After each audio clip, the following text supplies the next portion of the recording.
രാഹുൽ ഗാന്ധിയുടെ ആരോപണം, അതായത് രാഹുൽ ഗാന്ധി ഇന്ത്യൻ രാഷ്ട്രീയത്തിൽ ആക്റ്റീവായിട്ട് വന്നിട്ട് വളരെയധികം വർഷങ്ങളായി. പ്രത്യേകിച്ച് മോദി ഗവൺമെൻറ് അധികാരത്തിൽ വന്ന ശേഷം 11ഓളം വർഷം, അതായത് കഴിഞ്ഞ പ്രാവശ്യമാണ് അദ്ദേഹം പ്രതിപക്ഷ നേതാവായിട്ട് മുന്നിൽ വരുന്നത്. ഏകദേശം 1 വർഷമേ ആയിട്ടുള്ളൂ. അതിനു മുമ്പ് അദ്ദേഹം ആക്റ്റീവായിട്ട് കോൺഗ്രസിൻ്റെ പ്രസിഡൻ്റായിരുന്നു. നേരത്തെ അദ്ദേഹം വൈസ് പ്രസിഡൻ്റ് ആയിരുന്നു. കാര്യമായി പാർട്ടിക്ക് ഒരു സംഭാവനയും ചെയ്യാൻ കഴിഞ്ഞിട്ടില്ല. അപ്പം അതിനെപ്പറ്റി ഞാൻ തന്നെ പല വീഡിയോയിലും പറഞ്ഞിട്ടുണ്ട്. രാഹുൽ ഗാന്ധിക്ക് കഴിവില്ല. ചില കാര്യങ്ങൾ ഇന്ത്യൻ പൊളിറ്റിക്സിനെ പറ്റി കാര്യമായി പഠിച്ചിട്ടല്ല ഇദ്ദേഹം ഒന്നും പറയുന്നത്. ഇപ്പം റഫേലുമായിട്ട് നടന്ന ചർച്ചകളുണ്ട്. അദ്ദേഹം പറഞ്ഞു റഫേലിൽ അഴിമതിയുണ്ട്, അതുണ്ട്, ഇതുണ്ട്, കുടച്ചക്രമുണ്ട്. ഇതൊക്കെ ഞാൻ കൃത്യമായിട്ട് അന്നും പറഞ്ഞത് തെറ്റാണ്. ഈ പറയുന്ന പല കാര്യങ്ങളും ഇതിൻ്റെ അകത്ത് അഴിമതി ഉണ്ട് എന്ന് അദ്ദേഹത്തിന് പ്രൂവ് ചെയ്യാനുള്ള ഡോക്യുമെൻറ്റേഷൻ അദ്ദേഹത്തിൻ്റെ ഇല്ല. അല്ല, കാര്യങ്ങളൊക്കെ എയറിലങ്ങ് പറയുകയാണ്. പ്രത്യേകിച്ച് എവിഡൻസ് ഇല്ല ഒരു കാര്യം പറയുന്നതിൻ്റെ അകത്തും. നേരത്തെ ഇലക്ഷൻ കമ്മീഷൻ്റെ വോട്ടിംഗ് യന്ത്രങ്ങളെ പറ്റി പറഞ്ഞപ്പോഴും ഞാൻ അതേപോലെ തന്നെയാണ് പറഞ്ഞത്. കാരണം ഇതുമായി ബന്ധപ്പെട്ട് ഞാൻ സ്റ്റഡി ചെയ്തിട്ടുണ്ട്, പല ആൾക്കാരോടും ചോദിച്ച് മനസ്സിലാക്കിയിട്ടുണ്ട്. ഈ വോട്ടിംഗ് യന്ത്രങ്ങളുണ്ടാക്കുന്ന ഇന്ത്യയിലെ പബ്ലിക് സെക്ടേഴ്സ് കമ്പനികളിൽ അവിടെയുള്ള പല യൂണിയൻ നേതാക്കളുമായിട്ടൊക്കെ ഞാൻ സംസാരിച്ചിട്ടുണ്ട്. അവിടെയുള്ള യൂണിയൻ എന്ന് പറയുന്നത് BMS ഒന്നുമല്ല, ഏറ്റവും വലിയ യൂണിയൻ എന്ന് പറയുന്നത് CITയും ഈ ഇടതുപക്ഷ യൂണിയനാണ്. കാരണം സൗത്ത് ഇന്ത്യയിലാണ് ഇതിൻ്റെ അധികം ഫാക്ടറികൾ. അപ്പം അവിടെയും ഞാൻ പറഞ്ഞു അതല്ല, ഈ പറയുന്ന കാര്യത്തിൽ തെറ്റാണ്, ഇത് ശരിയല്ല എന്ന് തന്നെ പറഞ്ഞു. പക്ഷേ ഇലക്ഷൻ്റെ അകത്ത്, അതായത് കഴിഞ്ഞ പാർലമെൻറ്റ് ഇലക്ഷൻ്റെ അകത്ത്, അതേപോലെ മഹാരാഷ്ട്ര ഇലക്ഷൻ്റെ അകത്ത് വോട്ടുകളുടെ തിരിമറി നടത്തി. അതിനകത്ത് വിത്ത് പ്രൂഫാണ് കൊണ്ടുവന്നിരിക്കുന്നത്. അതാണ് ഞാൻ നിങ്ങളോട് പറഞ്ഞ നേരത്തെ ഒരു വീഡിയോയ്ക്കകത്ത് അർത്ഥശങ്കയില്ലാതെ ഞാൻ പറഞ്ഞു. ഓപ്പറേഷൻ സിന്ദൂറും അമേരിക്കൻ റിലേഷൻഷിപ്പ് ഇന്ത്യയുടെ പൊളിറ്റിക്സ് മാറ്റും. കൃത്യമായിട്ട് ഓരോന്നായിട്ട് പുറത്തു വരുന്നു. ആലോചിച്ച് നോക്കി, ഇത്രയും നാളും ഇല്ലാത്ത പ്രതിപക്ഷ പാർട്ടികളുടെ ഐക്യം. എന്ത് കാര്യം പറഞ്ഞാലും അവിടെയൊക്കെ കയറി ഉടക്കിടുന്ന ശരത് പവാർ, അദ്ദേഹത്തിൻ്റെ ഗ്രൂപ്പ്, അതേപോലെ ആം ആദ്മി, മറ്റുള്ള പ്രതിപക്ഷ പാർട്ടികൾ എല്ലാവരും കൂടി ഒരുമിച്ചങ്ങ് യോജിച്ചു. നിങ്ങൾ വിചാരിക്കുന്നത് ഉണ്ടോ ഇതൊക്കെ ഇന്ത്യയിൽ നടക്കുന്ന സംഭവങ്ങളാണ്, ഇതിൻ്റെ പുറത്ത് ആരുടെയും കൈയില്ല? ഒരിക്കലുമല്ല. ഉറപ്പായിട്ടും അമേരിക്കൻ കൈ തന്നെയാണ്. അതുകൊണ്ട് തന്നെയാണ് ഞാൻ പറഞ്ഞ അമേരിക്കൻ ഡീപ് സ്റ്റേറ്റിനെ പറ്റി ഒരുവിധം നല്ലപോലെ പഠിച്ച ഒരാളാണ് ഞാൻ. ഇതൊക്കെ അമേരിക്ക ചെയ്യും. അവർക്ക് വേണ്ടുന്ന കാര്യങ്ങൾ മുഴുവൻ അവർ ചെയ്യും. അവർക്കറിയാം ഇതെങ്ങനെ ചെയ്യണമെന്ന്. അതാണ് ഇന്ത്യയിലെ പ്രതിപക്ഷ പാർട്ടികളെല്ലാം ഒരുമിച്ചു. ഓരോ സ്ഥലത്തും, ഓരോ പ്രദേശത്തും, ഓരോ സ്റ്റേറ്റുകളിലും ഓരോ എവിഡൻസുകൾ ഓരോതായിട്ട് പുറത്തു വരുന്നു. അതിനൊക്കെ തെളിവുണ്ട്. എവിടെ പോയി ഇലക്ഷൻ കമ്മീഷൻ? അതായത് ഇതിന് ഇന്ത്യ ഗവൺമെൻറ് മാത്രമല്ല, ഇന്ത്യ എന്ന് പറഞ്ഞ മഹാഭാരതം ഉത്തരം പറയേണ്ടി, ഇന്ത്യൻ ജനാധിപത്യം ഉത്തരം കൊടുക്കേണ്ട ചോദ്യമായി മാറി. ഇത് ഇന്ത്യയിൽ മാത്രമല്ല, ഇത് ഗ്ലോബൽ ഇഷ്യൂ ആകാൻ പോവുകയാണ്. കാരണം ലോകത്തിലെ ഏറ്റവും വലിയൊരു ജനാധിപത്യ രാജ്യത്ത്, അതായത് ഇതേപോലെയുള്ള വോട്ട് അടിച്ചു മാറ്റി ജയിക്കുക, പലയിടത്തും അതിൻ്റെ ആൾക്കാർ ശിങ്കടികൾ പ്രവർത്തിക്കുന്നു, അവർ പണം വാങ്ങുന്നു, പൊളിറ്റിക്കൽ പാർട്ടിയെ വിജയിപ്പിച്ചു കൊടുക്കുന്നു, വോട്ടുകൾ ചേർക്കുന്ന എല്ലാം കള്ളവോട്ട്. ആരാണിത് ഉത്തരം കൊടുക്കേണ്ടത്? അതായത് ഇന്ത്യ BJP ഭരിക്കുന്ന പാർട്ടിയൊന്നുമല്ല. ഇന്ത്യ എന്ന് പറഞ്ഞ മഹാരാജ്യം, ജനാധിപത്യ ഇന്ത്യയാണ് ഇതിന് ഉത്തരം കൊടുക്കേണ്ടത്. അതിലോട്ടാണ് കാര്യങ്ങൾ കൊണ്ട്, അവിടെയാണ് അമേരിക്കൻ ജയം എന്ന് പറയുന്നത്. ഈ സിമ്പിൾ കളിയല്ല അമേരിക്കയോട് കളിക്കുന്നത്. ഞാൻ ആദ്യമേ പറഞ്ഞു. അതിൻ്റെ കാര്യം ഞാൻ ഈ അമേരിക്ക ശരിക്കും സ്റ്റഡി ചെയ്തിട്ടുണ്ട്. ലോകത്തെല്ലായിടത്തും അവരോട് ആരുടക്കുന്നു അവനെ തുലയ്ക്കും അവർ. അതുകൊണ്ട് തന്നെയാണ് നേരത്തെ ഒരു വീഡിയോയിൽ ഞാൻ പറഞ്ഞത് 6 മാസം 1 വർഷം വരെ ഇന്ത്യയുടെ രാഷ്ട്രീയം എന്തുവാണ് എന്നുള്ളത് മാറി പറയാൻ പോവുകയാണ്. ഉറപ്പായിട്ടും ഒരു മോദിയെ പോക്ക്, മോദി അവർ മാറ്റും, 100% മാറ്റും ഈ പോക്കാണെങ്കിൽ. അല്ലെങ്കിൽ ഈ അമേരിക്കയുമായിട്ട് ഈ കാര്യം മോദി തന്നെ പോയി ആമിക്കബിളായിട്ട് സെറ്റിൽ ചെയ്തോണം. ഇതാണ് ഇതിൻ്റെ അകത്ത് ഉത്തരവെന്ന് പറയുന്നത്. ഈ പറയുന്ന ഒരു രാജ്യവും ഇന്ത്യയെ സപ്പോർട്ട് ചെയ്യത്തില്ല. ഇനി ഒരു കാര്യം കൂടെ പറയാം, വരാനുള്ള ദിവസങ്ങളിൽ ഈ ട്രംപിനോട് ഏതെങ്കിലും ഒരു ജേർണലിസ്റ്റ് ഇന്ത്യൻ ജനാധിപത്യത്തെ പറ്റിയും ഇന്ത്യയുടെ വോട്ടിങ്ങിനെ പറ്റിയും പറഞ്ഞു കഴിഞ്ഞാലുള്ള സ്ഥിതി ആലോചിച്ച് അയാൾ പൊടുന്നനെ പറയും ഇന്ത്യൻ ജനാധിപത്യത്തിലെ വോട്ടിങ് ശരിയല്ല എന്ന് പറയും. അതോടുകൂടി പിച്ചു മാറി. അതോടുകൂടി ലോകത്ത് ഇന്ത്യ ഉണ്ടാക്കിയിരിക്കുന്ന സ്ഥാനം, ഇന്ത്യൻ പ്രധാനമന്ത്രി ഉണ്ടാക്കിയിരിക്കുന്ന ഇമേജ് ഒറ്റയടിക്ക് ചീട്ടുകൊട്ടാരം പോലെ തകർന്നു പോകും. ഈ പറയുന്ന ആരും പിന്നെ നമ്മളെ സപ്പോർട്ട് ചെയ്യത്തില്ല. കാരണം ഇന്ത്യയുടെ ജനാധിപത്യത്തോടെ വോട്ടിങ്ങിലൂടെ എലക്ട് ചെയ്യപ്പെട്ട ഒരു ഗവൺമെൻറ്റിൻ്റെ ഉന്നത അധികാരി അദ്ദേഹം ഈ കള്ള വോട്ടിലൂടെ വാരണാസിയും മറ്റുള്ള ഭാഗങ്ങളിലും മറ്റുള്ള സ്റ്റേറ്റുകളിലും ജയിച്ചു എന്ന് അമേരിക്കയുടെ ഒറ്റ സ്റ്റേറ്റ്മെൻറ്റ് മതി. ലോകത്തെ എല്ലാ രാജ്യങ്ങളും പിന്നെ ഇന്ത്യ ചെയ്ത്. കാരണം ജനാധിപത്യം എന്ന് പറയുന്നത് മാത്രമേ ഉള്ളൂ ജനാധിപത്യം ഇല്ലാത്ത രാജ്യം.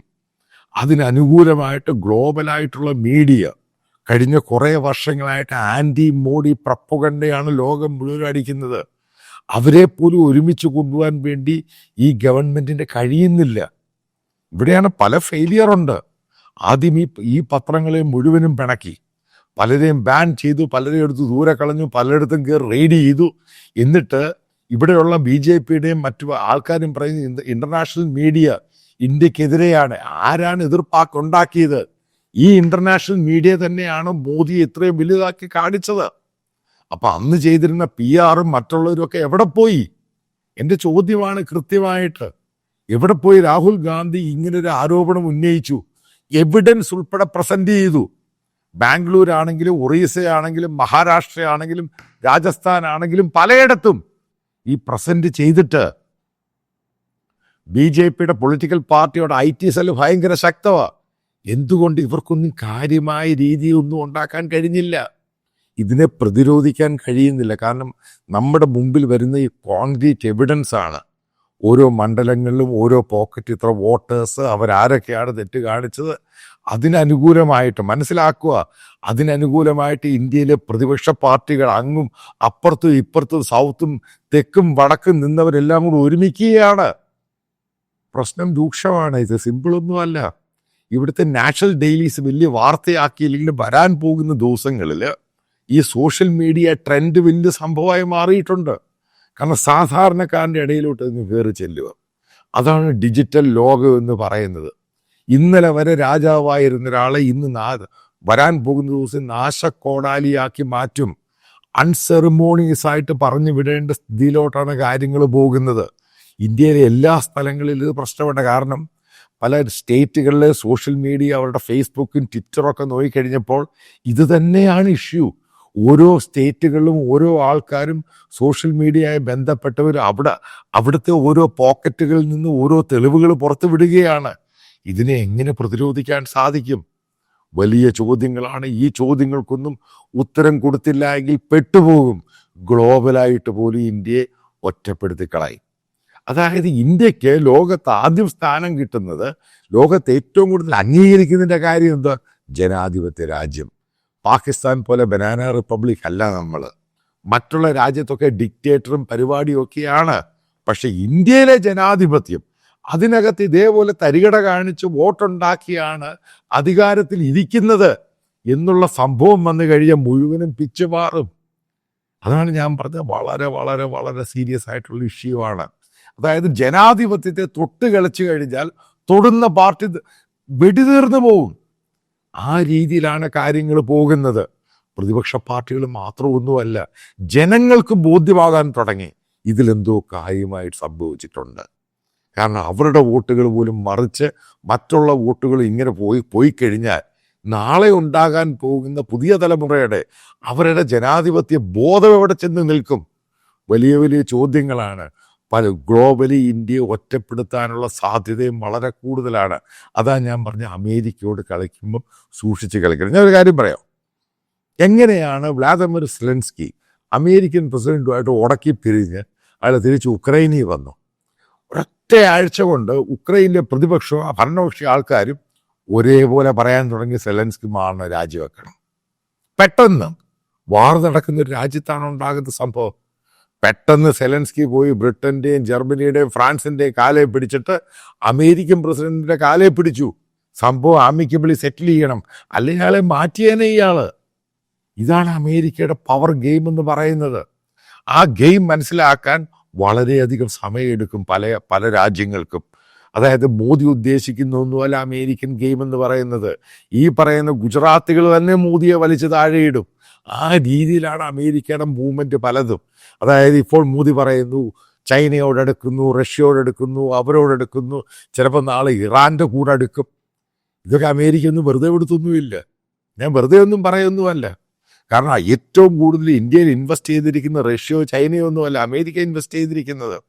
ഏറ്റവും കൂടുതൽ ചെറുപ്പക്കാർ ജോലി ചെയ്യുന്നത് അമേരിക്കയുമായി ബന്ധപ്പെട്ട ടെക്കി ഫീൽഡിലാണ്. അതായത് ടെക്കികളായിട്ട് ഇന്ത്യൻ നഗരങ്ങളിൽ, പ്രത്യേകിച്ച് ബാംഗ്ലൂർ ആണെങ്കിൽ ഡൽഹി, മുംബൈ, പൂനെ സിറ്റികളിൽ ടെക് കമ്പനീസ്, ഇവരേറ്റവും കൂടുതൽ ബിസിനസ് നടന്ന അമേരിക്കയുമായിട്ടാണ്.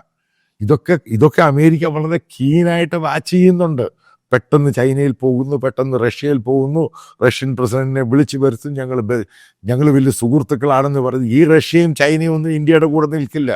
അമേരിക്ക എന്ത് പറയുന്നു, അവരുടെ കൂടെ മാത്രമേ ഈ റഷ്യയും ചൈനയും നിൽക്കുകയുള്ളൂ. അത്ര പവർഫുൾ രാജ്യമാണ് അമേരിക്ക.